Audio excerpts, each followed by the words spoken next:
સુરત શહેરમાં એક અજીબોગરીબ કિસ્સો સામે આવ્યો છે। ચોક બજાર વિસ્તારમાં રેડ કરવા ગયેલા જીએસટી અધિકારીને વેપારીએ બચકું ભરી લીધું હતું, જેથી જીએસટી અધિકારીને તાત્કાલિક સારવાર અર્થે સિવિલ હોસ્પિટલ ખસેડવામાં આવ્યા હતા।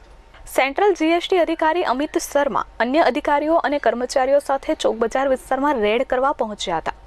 પૂછપરછમાં સહયોગ નહીં આપનારા વેપારી સાથે બોલાચાલી થઈ અને અચાનક જ વેપારીએ હાથ પર બચકું ભરી લીધું હતું। આ જોઈ અન્ય અધિકારી અને કર્મચારીઓ આશ્ચર્યમાં મુકાઈ ગયા હતા। આ કૃત્ય બાદ જીએસટીના અન્ય કર્મચારીઓ વેપારીના હાથ પગ ઉંચકી અર્ટિકા કારમાં લઈ ગયા હતા। સુફિયાન મોહમ્મદ નામના વેપારીએ બચકું ભરી જીએસટી અધિકારી અમિત શર્માને તાત્કાલિક સિવિલ હોસ્પિટલ ખાતે સારવાર અર્થે પહોંચ્યા હતા। જોકે આ સમગ્ર મામલે અમિત શર્માએ મીડિયામાં કશું પણ બોલવા ઇનકાર કર્યો હતો, જ્યારે તેમના જમણા હાથના કાંડા પર બચકું ભર્યાનું સાફ જોઈ શકાતું હતું। અમિત શર્માએ સિવિલ હોસ્પિટલમાં એમએલસી કેસ સાથે સારવાર લીધી હતી।